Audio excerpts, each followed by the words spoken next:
না, মনে পড়ে যাচ্ছে। আজ কদিন ধরেই খুব মনে পড়ে যাচ্ছে। আমার পূর্বপুরুষদের কথা ভীষণ মনে পড়ছে। তারা আমাকে এই রাজ্য, রাজধানী, সম্পত্তি দিয়ে গেছেন, অথচ তাদের জন্য আমি তো কিছুই করতে পারলাম না। এই ব্যাপার মহারাজ। আছে নাকি গোপাল? সত্যি তেমন কোনো সমাধান আছে নাকি তোমার কাছে? আগে মহারাজ, ওই দুধ না হলেও দুধের স্বাদ ঘোলে মেটানোর ব্যবস্থা তো করাই যেতে পারে। এই তো গোপাল ঠিক একটা না একটা কিছু উপায় বার করেছে। বলো গোপাল, বলো। উপায় আমাকে দিতে হবে কেন? শাস্ত্র মতেই তো দেওয়া আছে। সামনেই তো মহালয়া। মহারাজ অন্তত তার 3 পুরুষের উদ্দেশ্যে জল আর তিল দান করতে পারবেন, সেটাই বা কম কি? ঠিকই তো, এমন সুযোগ কি বারবার পাওয়া যায়? না না, এটা তো আমি আগে ভেবে দেখিনি। আর না পণ্ডিত, না জ্যোতিষী, কেউই আপনাকে ভাবায়নি। এবার কি তোমাদের দায়িত্ব গোপালকেই পালন করতে হবে নাকি? এই না মানে মনে মনে ছিল, তবে বলা হয়নি। শাস্ত্রে এমন বিধান আছে বই কি? না, এবার মনটা বেশ হালকা হালকা লাগছে।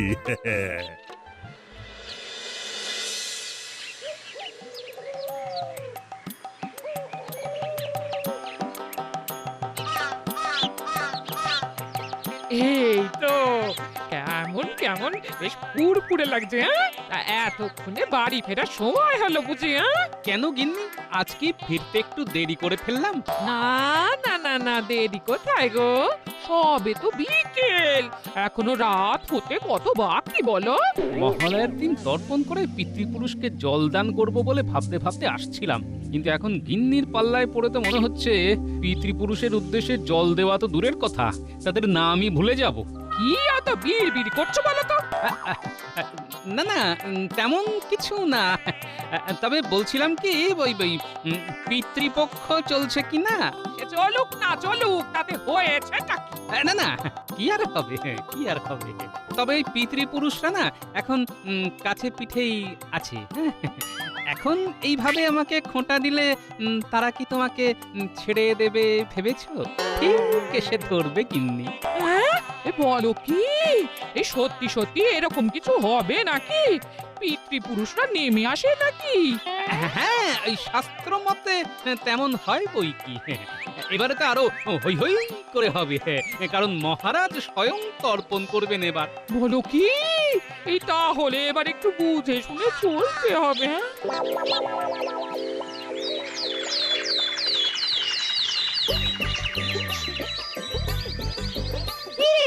আজ যেন মনে হচ্ছে তোদের পড়াতে তেমন মন নেই। শুধু আজ কেন, আজকাল কয়েকদিন ধরেই তো এরকম হচ্ছে। হ্যাঁ পণ্ডিত মশাই, মনটা না কেমন যেন পুজো পুজো করছে।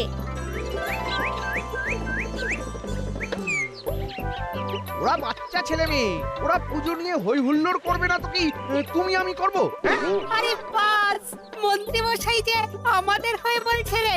এখন ওদের সবাইকে ছুটি দিয়ে দাও দেখি। পিতৃপক্ষ শেষ হতে চললো, এবার মাতৃপক্ষ পড়বে। বাচ্চারা আর কত পড়বে? হ্যাঁ, তাহলে তোরা এখন সব গুটিয়ে নে, মনটাকে স্থির করে তারপর না হয় পড়াশোনা হবে। একদম পণ্ডিত মশাই, এই কথাটা একেবারে আমাদের মনের মতো হয়েছে। এসো পণ্ডিত, এবার একখানা ফর্দ বানাও দেখি। কিসের ফর্দ মন্ত্রী মশাই? কেন, ওই যে মহারাজ তর্পণ করবেন, তাতে কি কি সামগ্রী লাগবে তার একটা ফর্দ বানাতে হবে না? এমন কিছু তো লাগে না মন্ত্রী মশাই। ওই কালো তিল, হর্তুকি আর যেন কি। আরে রাখো তোমার তিল আর হর্তুকি, মহারাজ তর্পণ করবেন বলে কথা। কিন্তু এই ক্ষেত্রে আর যে কি কি লাগবে, মানে কি দিলে আপনার ঠিক মনের মতন হবে, মানে থাক, আর মানে মানে করতে হবে না, বুঝতে পারছি। এবার তাহলে বাধ্য হয়েই ফর্দ তৈরিতে আমাকেই হাত লাগাতে হবে।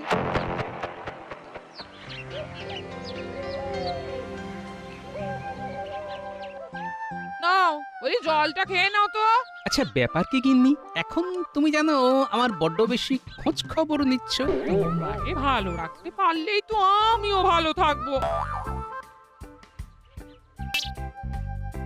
দাদু, দাদু, এবারে কিন্তু মন্ত্রী মশাই তোমাকে টেক্কা দেবেই দেবে। হ্যাঁ, কেন রে, কি হলো বলতো? কে আবার আর হবে?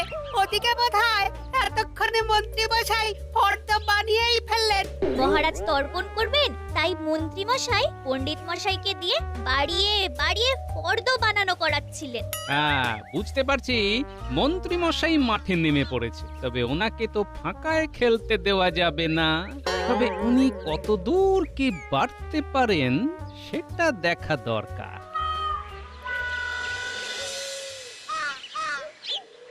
কিছুক্ষণ ধরেই দেখছি আপনি যেন কেমন চনমন চনমন করছেন মহারাজ। কাউকে খুঁজছেন বুঝি? হ্যাঁ, কখন তর্পণ করতে যাব আর পূর্বপুরুষদের উদ্দেশ্যে জল ইত্যাদি দেব সেটা ভেবেই তো আনচান আনচান করছি। ব্যস্ত হবেন না মহারাজ, যেদিকে যা গোছানোর সেটা তো আমি গুছিয়েই রাখছি। তবে মহারাজ, মানে কাজের কাজ করার জন্য যে কিছু মোহর চাই। মোহর? মোহর দিয়ে কি হবে? তবে কি মন্ত্রী মশাই বেগার খাটবে ভেবেছেন মহারাজ? একটু এদিক ওদিক করে মন্ত্রী মশাই ঠিক নিজের মতো একটু ব্যবস্থা করে নেবেন। ব্যবস্থা তো করতেই হবে। উনি মুক্ত, হিরে জহরত সব কিনতে হবে। সেসব কি আর এমনি আসবে? মণি মুক্ত, হিরে জহরত তর্পণ করতে এত কিছু? রাজপণ্ডিত, চুপ করে আছো কেন? এই ব্যাপারে আমার আর কি বলার আছে? মন্ত্রী মশাই যেমন যা ভালো বুঝছেন তেমন করছেন। তাহলে মন্ত্রী মশাই বলুন, মহারাজের পিতৃপুরুষেরা কি জল ছেড়ে ওইসব গ্রহণ করবেন? পিতৃপুরুষকে যদি মহারাজ জলই দেন, তবে সেটাও সাজিয়ে দেখার মতো করে দিতে হবে। আর সেই সব দান তারা গ্রহণও করবেন, সেটা আমি নিশ্চিতভাবে বলতে পারি। হ্যাঁ, তবে আর কি, মন্ত্রীমশাই যখন বলছেন তখন দেখি কি হয়। হ্যাঁ, ভালো হলেই তো ভালো। আমিও তো তাই চাই, যাতে ভালোই ভালোই সব মিটে যায়। কিন্তু মন্ত্রী মশাই এত জোর দিয়ে কথাটা বলছেন কি করে? তবে কি আগে থেকেই কিছু ব্যবস্থা করে রেখেছেন? না না, ওর কাজকর্মের উপর নজর রাখতে হবে।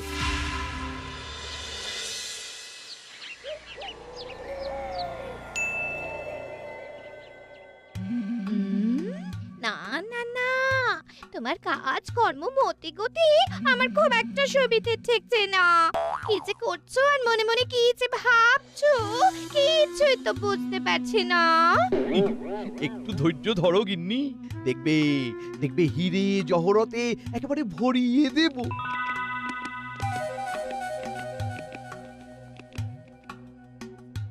বলছিলাম কি মন্ত্রীমশাই, যা দেওয়ার সব গিন্নিমাকেই দেবেন, নাকি আমাদের ভাগ্যেও ওই গুঁড়ো গাড়া কিছু পড়বে? তোদের ভাগেও পড়বে, আর তাতে তোদের হাতও ভরবে। এই তো মন্ত্রী মশাই ঘাড় পেতেছেন। শোন শোন, কি করতে হবে সব বলে দিচ্ছি, আর বাকিটা না হয় হাতে কলমে শিখিয়ে দেব। এরপরে আবার হাতে কলমে আরো যে সব ঘেঁটে গেল মন্ত্রী মশাই। কথা না বাড়িয়ে আমার পিছন পিছন গঙ্গার ঘাটে চল। কেন মন্ত্রীমশাই, আমাদের কি এবার গঙ্গার ঘাট ধুয়ে মুছে সাফ করতে হবে? সে তো হবেই, আজ বাদে কাল তর্পণ, আর মহারাজ স্বয়ং তর্পণ করবেন, তাই ব্যবস্থা তো ভালো রকমই করতে হবে। তবে তার ফাঁকে ফাঁকে তোদের কাজটাও একটু রপ্ত হয়ে যাবে।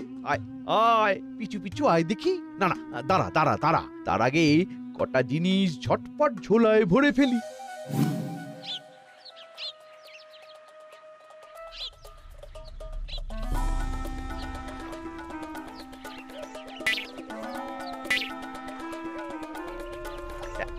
এই তো কাল সকালে এই ঘাটেই ঘটনাটা ঘটবে। তোরা আর কাল বিলম্ব না করে লেগে পড় দেখি। আশেপাশে কেউ কোথাও নেই, এই ফাঁকে ঘাটটা একেবারে ঝকঝকে তকতকে করে ফেলতে হবে। মন্ত্রী মশাই দেখে ফেলার আগেই আমাদের ঝটপট লুকিয়ে পড়তে হবে। আমরা যে মন্ত্রী মশাইয়ের উপর নজর রাখছি সেটা বুঝতে দিলে চলবে না। গোপাল দাদু কিন্তু এমনি এমনি মন্ত্রী মশাইয়ের ওপর নজর রাখতে বলেনি। মনে হচ্ছে এর মধ্যে কোনো একটা পরিকল্পনা আছে। দেখলি ঘটা, মন্ত্রীমশাই কেমন ধাই করে ধরে এনে আমাদের দিয়ে সাফ করিয়ে নিল।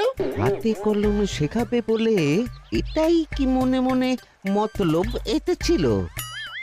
আয়, এবার আমি আমার হাতের কাজ দেখাবো।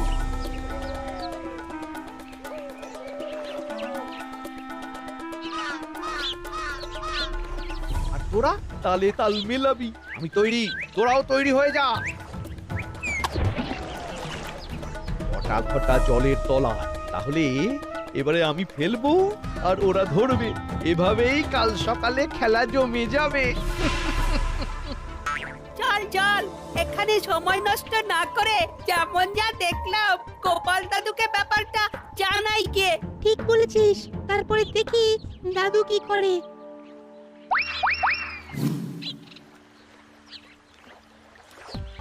কি করি করতে করতে গা হাত পাটা ধুয়েই ফেললাম। না, এবার শরীরটা বেশ চাঙ্গা লাগছে। দাদু, তুমি ওইদিকে ধোয়াধুয়ি করে ফেললে? এদিকে দাদু সব ধুয়ে ফেললো আর ওদিকে মন্ত্রী মশাই ধোবে ধোবে করছেন। তবে মন্ত্রী মশাইয়ের ডান হাত আর বাঁ হাত কিন্তু এই তো কাল সকালে এই ঘাটেই ঘটনাটা ঘটবে, তোরা তালে তাল মেলাবি। পুরো ব্যাপারটা শুনে মনে হচ্ছে এবার একটু ভাবতে হবে। মন্ত্রী মশাই আজ থেকে তর্পণের মতো করে অর্পণ করছে, কিন্তু কেন কেন? তবে কি মহারাজকে এই ব্যাপারটাও শেখাবে মন্ত্রী মশাই, নাকি এর মধ্যে অন্য কোনো খেলা আছে?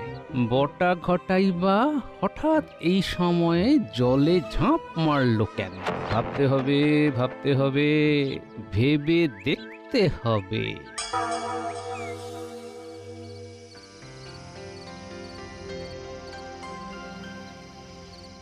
ভেবে ভেবে সব গুছিয়ে রাখছি, ভুল হতে দিলে চলবে না। হ্যাঁ, নিজের মনে কি বিড়বিড় করছো গিন্নি? ওই যে কাজের ভুল হওয়ার জো নেই, তোমার পূর্বপুরুষেরা নজর রাখছে বলে কথা। হ্যাঁ, তেমন তেমন কিছু করে ফেললে যদি তাদের আবার গুসা হয়। হ্যাঁ, তা কেমন কি গোছালে দেখি?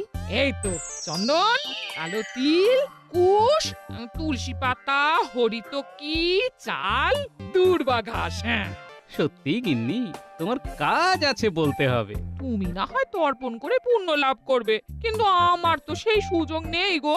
তাই এইভাবেই পুণ্যর একটু যদি ভাগ পাই দেখি কেমন করে কি করবে, একবার অভ্যেস করেই তো দেখতে পারতে। কি বললে গিন্নি? অভ্যেস? এটা তো মাথায় আসেনি। তবে কি মন্ত্রী মশাই গঙ্গার ঘাটে নিজে অভ্যেস করছিল, নাকি ওই বটা ঘটাকে অভ্যেস করাচ্ছিল? ধরেছি ধরেছি, মন্ত্রী মশাইয়ের চাল আমি ধরে ফেলেছি। কি ধরাধরির কথা বলছো বলো তো? বলবো বলবো বলবো, সব বলবো গিন্নি। তবে তবে তবে তার আগে মহারাজের তো পুরো বিষয়টা বোঝা দরকার। কিন্তু মন্ত্রী মশাই যেভাবে মহারাজের মাথাটা ঘুরিয়ে দিয়েছে, তাতে তাতে একমাত্র মহারাজের পিতৃপুরুষরাই তাকে সঠিক দিশা দেখাতে পারবেন। দেখি কি হয় এবার।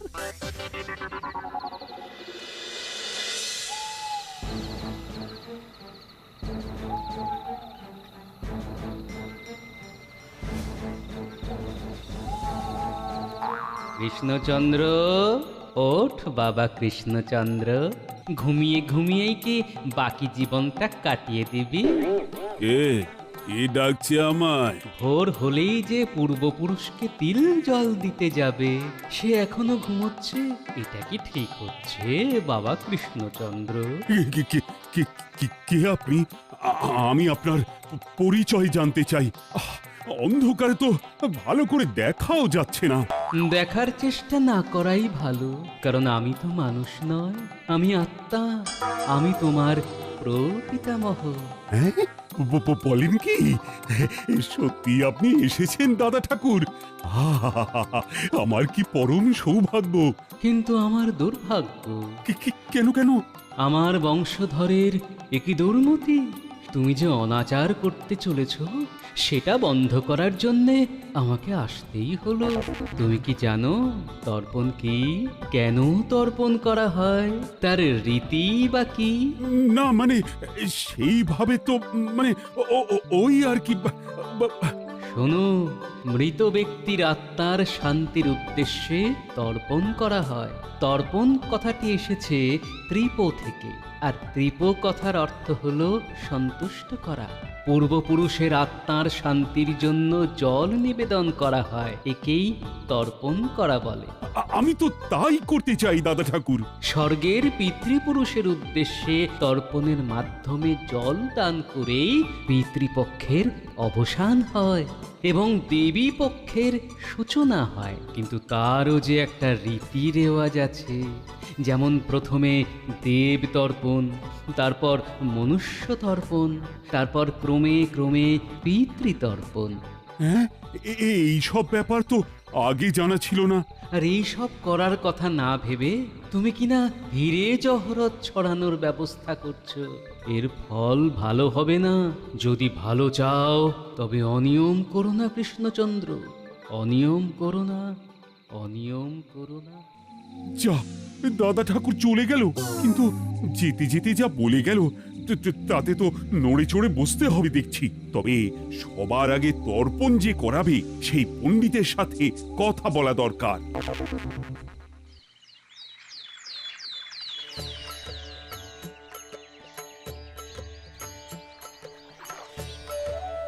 এই তো মহারাজ এসে গেছেন, আর সঙ্গে সঙ্গে বাকিরাও এসেছেন। আহ, এদিকে সব গুছিয়ে রাখা আছে তো? শুধু কি গুছিয়ে, সব একেবারে সাজিয়ে রেখেছি মহারাজ। তবে এদিকের ব্যাপারটা ছেড়ে ওদিকের ব্যাপারটা খোলসা করুন তো মহারাজ। আপনি ঠিক কি খুলতে বলছেন মন্ত্রী মশাই? হ্যাঁ হ্যাঁ, কি বলতে চাইছো বলো তো মন্ত্রী, একটু বুঝিয়ে বলো তো। না মানে যেমন যেমন বলেছিলাম তেমন তেমন সব ব্যবস্থা করে এনেছেন তো মহারাজ? যেমন যা লাগবে সবই তো এনেছি।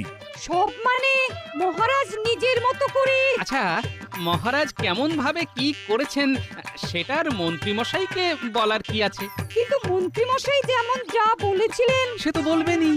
কি মুশকিল, কেউই তো দেখছি আমাকে বলার সুযোগ দিচ্ছেন না।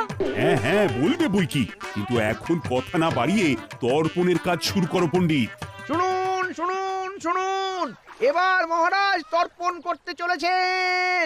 কি তুমি কি এবার ঢাক ঢোল পিটিয়ে ঘোষণা করবে নাকি? এরকম ঘোষণার অর্থ কি? আগে মহারাজ, আমি তো আপনার পিতৃপুরুষদেরই সজাগ করে দিচ্ছি। মন্ত্রী মশাইয়ের ঘোষণায় কাজ হয়েছে বলতে হবে। কেউ না কেউ সজাগ হয়েছে মনে হচ্ছে।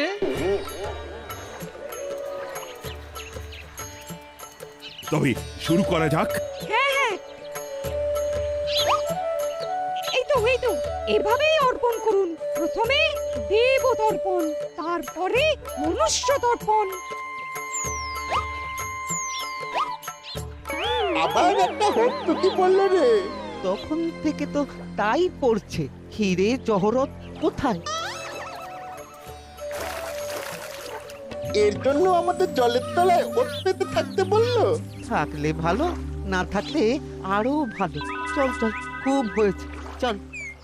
যাক, তর্পণ পর্ব শেষ হলো। এবার একটু বিশ্রাম নিই বরং। এটা কি হলো মন্ত্রী মশাই? এই মরেছে, দুটো যে জল থেকে উঠে হুটুপাটি করতে শুরু করছে। আমাদের শিখিয়ে পড়িয়ে রেখে শেষে কিনা হরিতকি ধরালেন হাতে। এর জন্য আমাদের এতক্ষণ দম বন্ধ করে ডুব সাঁতার কাটতে হলো। ওরে ওরে থাম থাম, ওরে থাম, চুপ কর। ও মনে হচ্ছে নিজেদের মধ্যেই ঝামেলা ঝগড়া যা হওয়ার শুরু হয়ে গেছে। যাক, তাহলে হিসেবে কোনো ভুল হয়নি আমার। এইসব কি হচ্ছে মন্ত্রী? আমি বলি মহারাজ, আসলে মন্ত্রী মশাই পরিকল্পনা করেছিলেন যে আপনি হিরে জহরত অর্পণ করবেন আর সেগুলো বটা ঘটা জলের তলা থেকে ধরে ফেলবেন। কিন্তু এখন সেটা বানচাল হয়ে গেছে। আমি আগে ভাগেই মন্ত্রী মশাইয়ের চাল ধরে ফেলেছি মহারাজ। কি তাই তো মন্ত্রী মশাই? এদিকটা যেমন গোপাল সামলালো, তেমনি কাল রাতে আমার প্রপিতামহের আত্মা এসেও আমার চোখ খুলে দিয়েছে। তবেই তো পণ্ডিতকে ডেকে শাস্ত্র মতে নিয়ম মেনে তর্পণ করানোর কথা বলতে পারলাম। না, সবই ওপরওয়ালার ইচ্ছে। না না মহারাজ, সবই দাদুর ইচ্ছা। মানে? মানে কাল রাতের উনি তো আমাদের গোপাল দাদুই ছিলেন, আর তার জন্য এগুলো জোগাড় করে এনে দিয়েছিলাম আমরা। হ্যাঁ? তার মানে গোপালই আমাকে মহা পাপের হাত থেকে রক্ষা করেছে। তার জন্যে আমাকে একটু ছলনার আশ্রয় নিতে হয়েছে মহারাজ। আমাকে ক্ষমা করবেন মহারাজ, তবে এইটুকু ছলনা না করলে মন্ত্রীমশাইয়ের পরিকল্পনা অচল করা যেত না যে। না না গোপাল, তুমি যা করেছো ঠিক করেছো, তবে তোমাকে পুরস্কার দেওয়ার আগে এদেরকেও বেশ গুছিয়ে দেওয়া দরকার। এখন থেকে 7 দিন 7 ঘন্টা করে ওরা গঙ্গায় ডুব সাঁতার কাটবে, আর সেটা ঠিকঠাক হচ্ছে কিনা দেখার জন্য নজরদারি থাকবে। আর এটা এখন থেকেই শুরু করতে হবে। পুজোর আগে এমন শাস্তি দেবেন না মহারাজ। আমরা মরে যাব মহারাজ, একেবারে মরে যাব। আমাদের ছেড়ে দিন মহারাজ। আই, শুরু করো, শুরু করো, এক্ষুনি শুরু করো বলছি।